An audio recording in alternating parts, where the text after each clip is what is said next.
temple was just outside the walls. They were killing a bull. One of them was celebrating a marriage, a couple of wealthy foreigners. He did not remember whose idea it was to go. Sneak in, watch, maybe get some to eat. The authorities would never know. They could care less about 16-year-olds, especially with the festival about to begin. The blood broke his resolve. It did not matter now, as he had bragged earlier, that it was all right to be there. If she did not exist, you cannot adore her or be corrupted by her. But it was the blood drenching her attendants' clothes, more terrifying than he could have imagined. When he got back, he would confess, and the teacher would explain his terse and opaque way, bringing him back into the fold. It would be something the teacher knew about. Food was one of his main topics. More than one of his rivals had called him fat, and that wasn't far from the truth. But that didn't bother him, much as he admired the man who had followed him anywhere. Not that his own shy away from killing and offering meat, but not blood. That was reserved for the On High.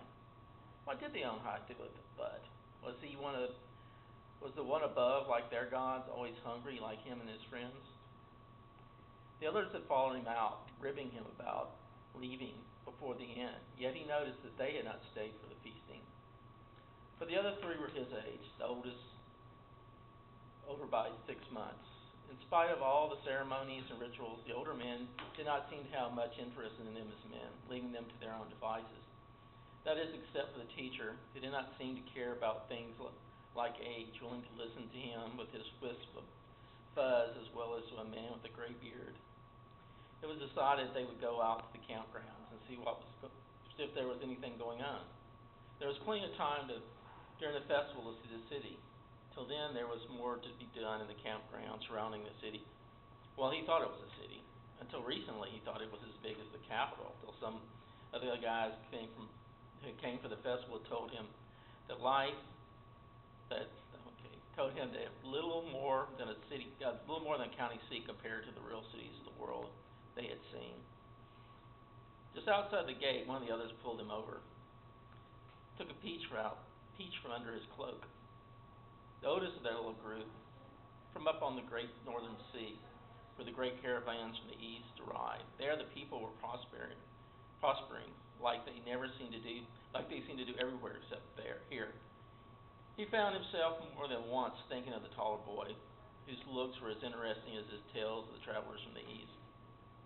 Now he was the only audience for one of those tales, how in the Far East the great leader had once stopped an important imperial meeting to taste the first ripe peach of the season his lover had brought him. The emperor, it seemed, had explained to his court that the most powerful ruler in the East was nothing if he could not share a peach with the one he loved.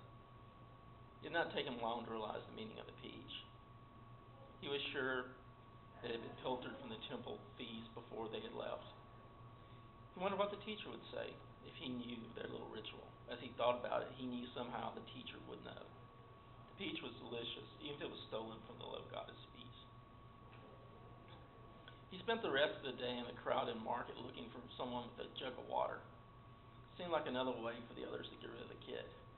But the teacher had sent him with one of the others, an older peasant, who in spite of, or maybe because he was so dense, the teacher had taken to liking him.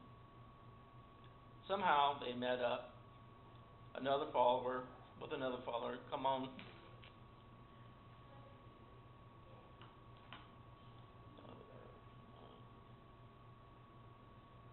Did they realize how many people in the market had jugs of water? The waterman had led them here to this hot, airless, dark room that was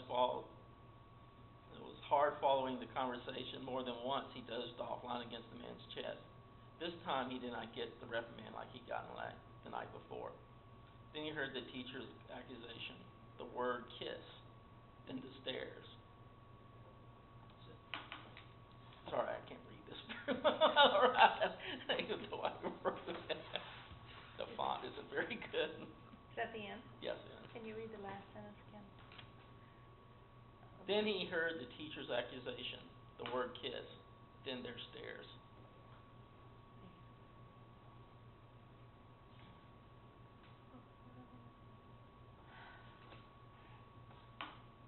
I'm really like the backstories of stories and how like it's there. That whole story of the beloved disciple lying on Jesus, and then then he makes the accusation.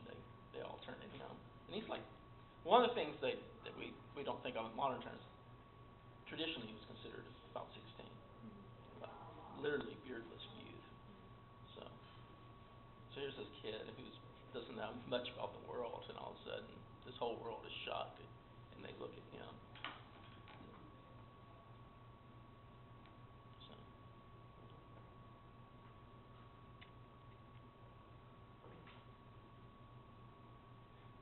And which verse? Did you incorporate a verse fragment in your? Yeah, it's the one about chopping up meat and blood. Sound like a John Carradine quote or something. And I couldn't think of anything else, so I started out in the temple. Because I think because of refrigeration in supermarkets, we don't realize how food used to be ate. Mm-hmm. Meat was always a ceremonial community thing. You couldn't preserve it. So if you went hunting or if you decided to kill a cow, you had to bring everybody in because you had to eat it then. You couldn't. And so temples were basically places where people went down when they'd have slaughtered the bull, or whether it was to Jehovah or whether it was to Zeus or in China to attend. They'd cut the throat. They different according to your religion, what you threw on the altar that went to God, but most of it you just ate, and that was a huge community thing. So if you're a Jew and you couldn't go down to the temple, that was a big deal because you were left out. So the community, you were left out of food. And then I thought about the pomegranate story and about how the other side of the coin is fruit and food are intimate things. Those are things you bring into the house. That's things brought in by the women, and that's the family. That's what your friends eat. So that concept of going from a big slaughter of an animal on the altar to coming into a little room and eating some bread and wine. Going from that huge thing to intimacy. And the peach. Yeah, I thought of the pomegranate with Persephone and Demeter. Yeah, definitely that was called to mind. That's a famous story in China. Duke of Wu was the ruler of China at 500s. So was leading a council or something, and his boyfriend came in with the first peach of the season, and then he ate a bite of it, and everybody was shocked. Because first off, you're in all this imperial business, and you're supposed to have all this, status and everything, and you're eating a half. Someone else starts getting into a peach, and he goes, well, if I can't do this, then what's all this political power mean? It's meaningless if it controls my life.